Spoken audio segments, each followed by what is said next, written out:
नमस्ते विद्यार्थी मित्रों। आज मैं कक्षा 7 में आपका हार्दिक स्वागत करती हूँ।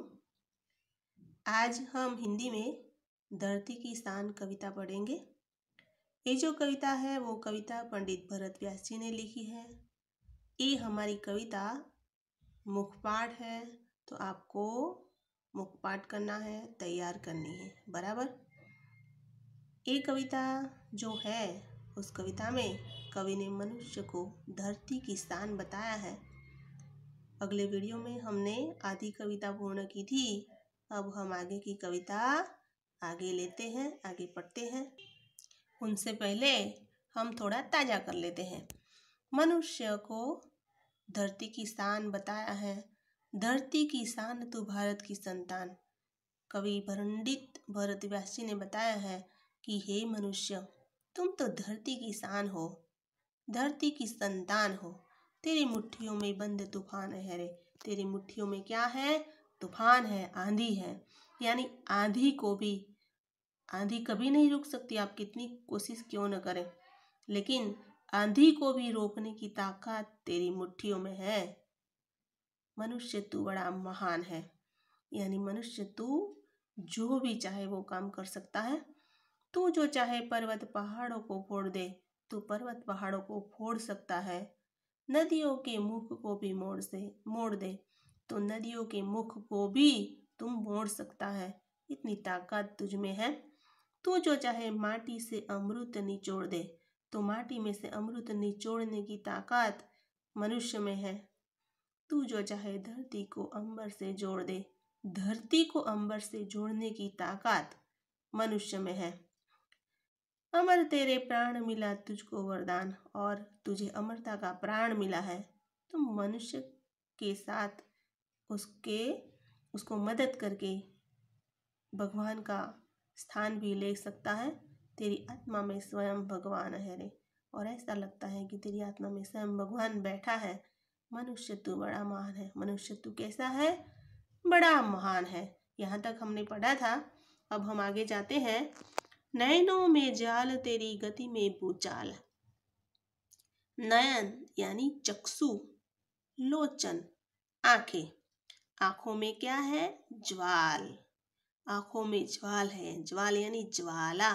मनुष्य की आंखों में स्नेह दिखाई देता है, कभी ज्वाला भी दिखाई देते हैं। जो आपके घर में आपकी मम्मी या पापा आप पर गुस्सा होते हैं, तो आप उनकी आंखों से पहचान जाते हैं कि अभी मम्मी गुस्सा है या एकदम प्यार से है। आपको कोई भी बात करनी है तो आप क्या करेंगे? सबसे पहले मम्मी की आंखों में देखेंगे, यानी उसके चेहरे पर देखेंगे, और फिर अपनी बात कर सकते हैं। तेरी गति में भूचाल है, तेरी छाती में छिपा महाकाल है। तो तेरी गति में भूचाल, गति यानी चाल में, तेरी चाल में भूचाल है। भूचाल यानी भूकंप है। तेरी चाल में भूकंप है, यानी तू कोई भी काम, अगर गलत काम हो रहा है, तो तू तेरी चाल से उसे निकाल सकता है, उसे खत्म कर सकता है। तेरी छाती में छिपा महाकाल है रे, और तेरी जो छाती है इसमें महाकाल छिपा है, ऐसा कवि कहते हैं। तो विद्यार्थी मित्रों, यहाँ पर कवि कहते हैं कि हे मनुष्य, तू क्रोधित हो जाए तो तेरे नेत्र में आग जलती है, आंख बरसती है।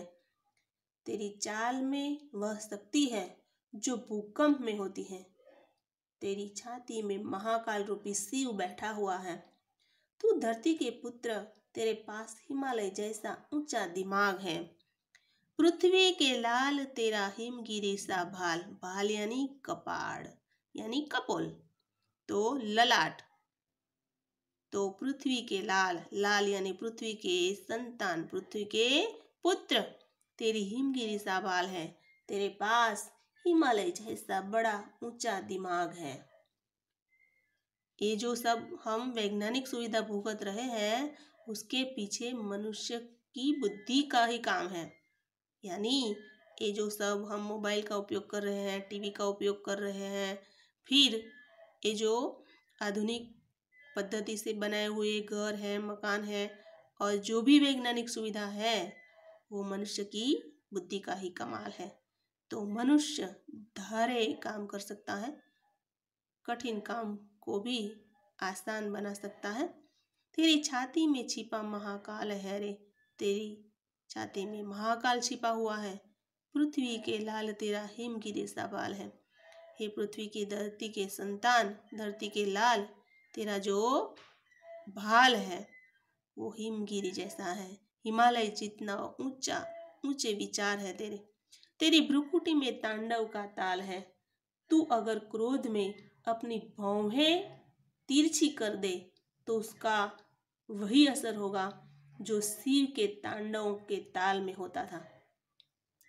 यानी हम जब गुस्सा करते हैं तो हमारी जो भौहें हैं वो भौहें से पता चल जाता है कि व्यक्ति गुस्सा है, बराबर।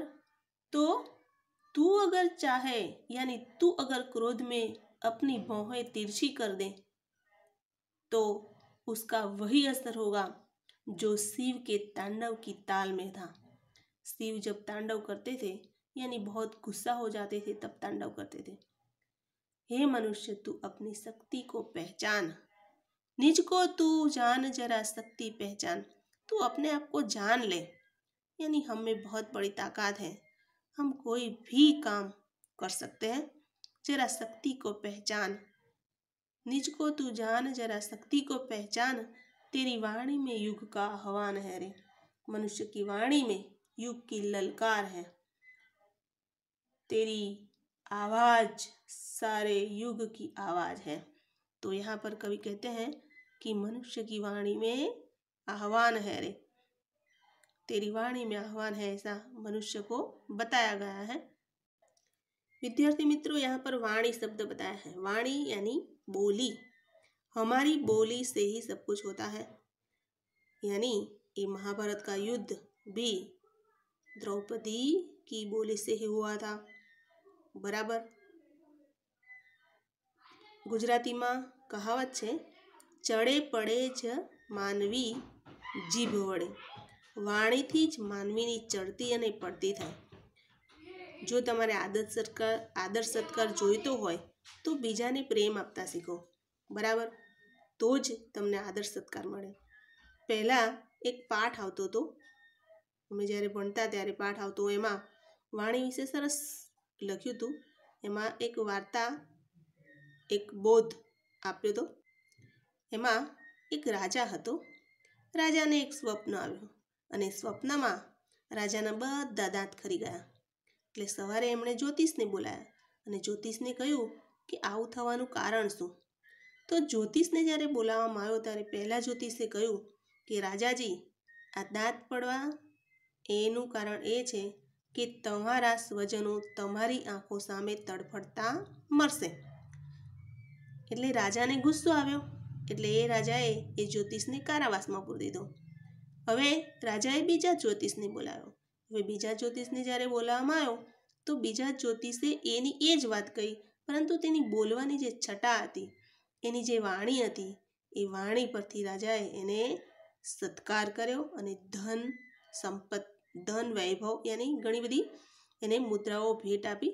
તો બીજો જે જ્યોતિષ હતો એ જ્યોતિષે પણ પહેલાં જ્યોતિષ જેવું જ કહ્યું, પરંતુ એનો જે કહેવાનો જે ભાવાર્થ હતો યાની કહેવાની જે છટા હતી, એ છટા જ્યોતિષે એને કહ્યું, જ્યોતિષે રાજાને કહ્યું કે રાજાજી, તમારા ઘરના દરેક સદસ્ય કરતાં તમારું આયુષ્ય લાંબુ છે। હવે કેટલું લાંબુ છે, કલાક છે કે 2 કલાક છે, એ બધું નહીં કહ્યું, પણ આવો શબ્દ ઉમેર્યો એટલે રાજાજી ખુશ થઈ ગયા અને એને ધન આપ્યું। તો અહીંયા વાણીના પ્રતાપથી કેવો લાભ થાય એ વાત મેં બતાવી। હવે બીજું એક ઉદાહરણ આપું કે એક માલિક હતો, એને ત્યાં નોકરને એણે કહ્યું કે જા આ બકરાને લઈ જા અને આ બકરાને કાપી અને બકરાનો જે હિસ્સો ખરાબ હોય તે લઈ આવ। નોકર બડો ચાલાક હતો, એ ગયો અને એણે પોતે જઈ અને એણે બકરાની જીભ લઈને એ રાજાજીને યાની માલિકને આપી। એટલે માલિકે કહ્યું કે કેમ ભાઈ સૌથી નકામો ભાગ તને જીભ લાગી? ફરીવાર એને કહ્યું કે જા તું હવે સૌથી એનો સારો ભાગ હોય એ તું બકરાનો જે સારો ભાગ હોય એ લઈ આવ. એટલે ફરી પાછો એ જે નોકર હતો એ નોકર ગયો અને ફરી જ એ પોતે જીભ લઈને પાછો આવ્યો. એટલે ફરી અહીંયા માલિકે રાજાએ પૂછ્યું કે કેમ ભાઈ તું હમણાં તો જીભ લઈને આવ્યો હતો અને ફરી પાછો જીભ લઈને આવ્યો? એટલે એ માલિક યાની એ જે નોકર હતો એ નોકરે સમજાયું કે માનવીની ચડતી અને પડતી આ જીભ વડે જ થાય છે. જીભથી પ્રેમ પણ વસે છે અને અગ્નિ પણ વસે છે. ભલભલાના ઘર ઉજાડવાનું કામ જીભ કરે છે અને બેસાડવાનું કામ પણ जीभ જ કરે છે. तो અહીંયા वाणी परથી मैं તમને આ બે दृष्टांत આપ્યા. अब हम आगे की कविता पढ़ते हैं. तो धरती सा धीर तू है अग्नि सावीर. तो धरती जैसी धीरज तुझ में है. तुझ में अग्नि जैसी शक्ति है और अग्नि जैसी शक्ति तुझ में है. तू जो चाहे तो काल को भी थाम ले और तू जो चाहे तो काल को भी रोक सकता है. पापों का प्रलय रुके पशुता का शीश झुके. पापों का प्रलय अगर तू चाहे तो पापों का प्रलय भी रुक सकता है. पशु भी अपना शीश झुका सकता है. इतनी ताकत मनुष्य तुझ में है. तू जो अगर हिम्मत से काम ले, अगर तू हिम्मत से काम ले तो पाप को भी रोक सकता है. अगर हमारे यहाँ आदमी जो हैवान बन गया है उसको भी रोकने की ताकत मनुष्य तुझ में है. तो हे मनुष्य तू धरती जैसा धीरजवान है.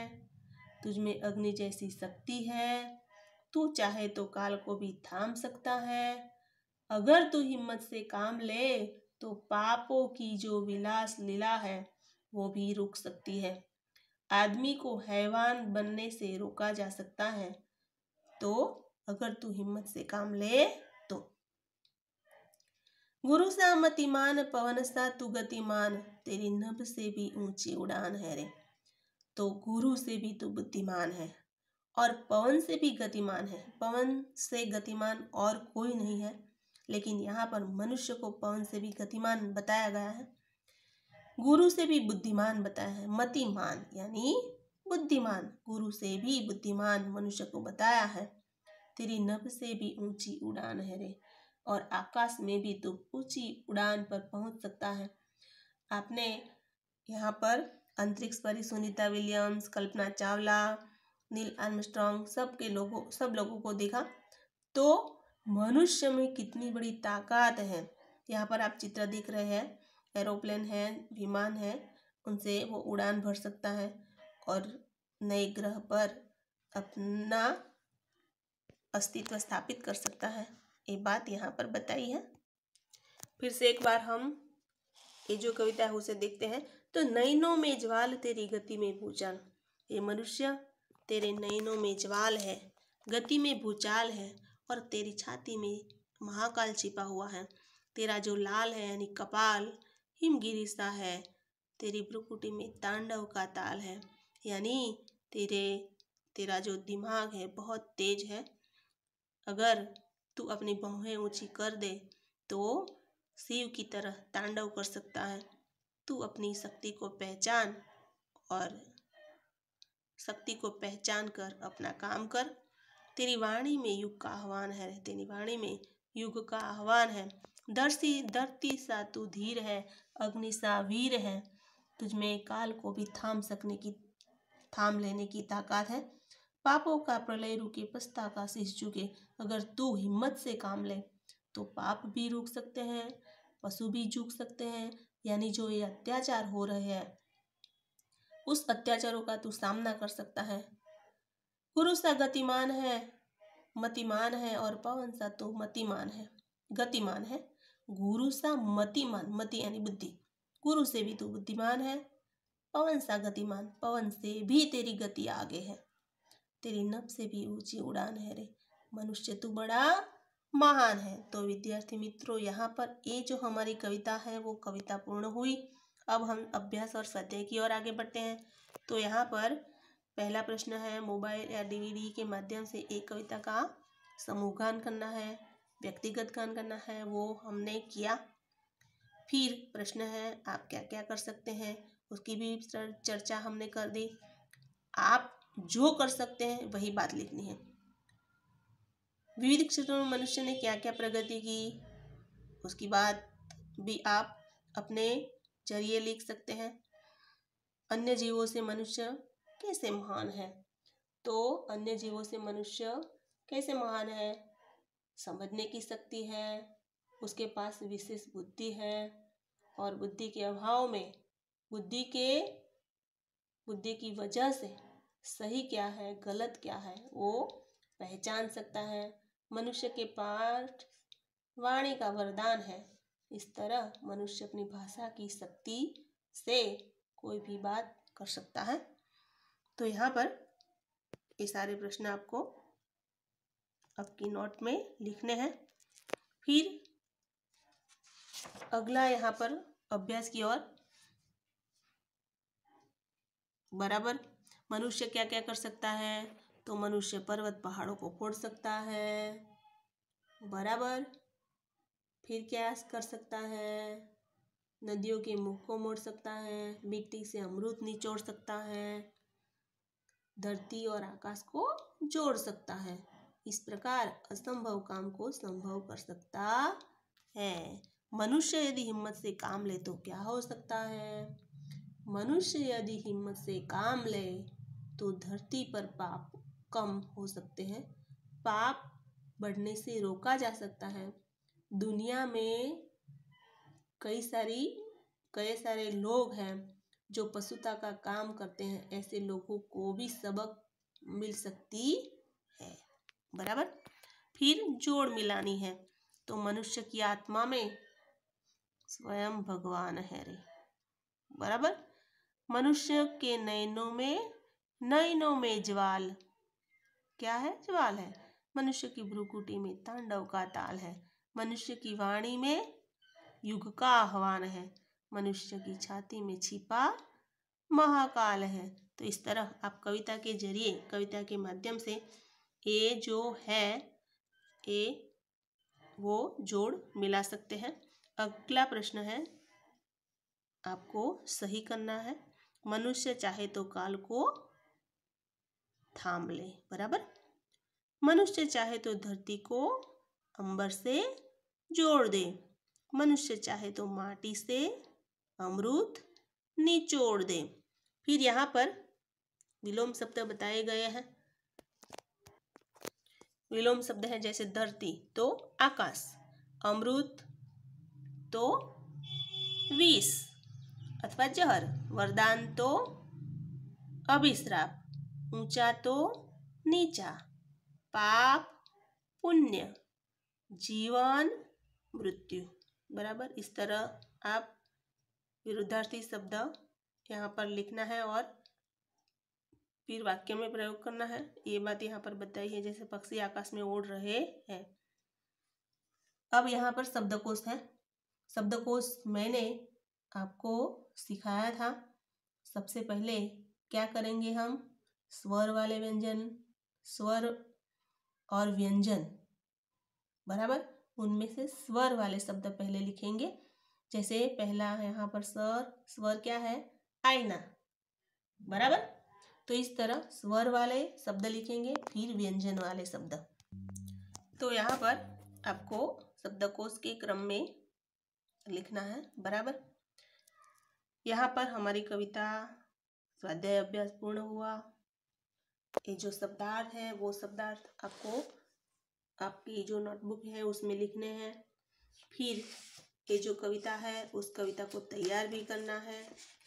और फिर ये जो पंडित जी है उसके बारे में भी आपको, ये जो है पंडित जी उसके बारे में भी आपको जानकारी हासिल करनी है। तो पंडित भरत जी क्या थे, गीतकार, बराबर। पंडित भरत व्यास जी का जन्म राजस्थान में चरू गांव में हुआ था। इस तरह आपको यहाँ पर बताया गया है। अब हम अगले वीडियो में मिलेंगे, तब तक के लिए नमस्ते।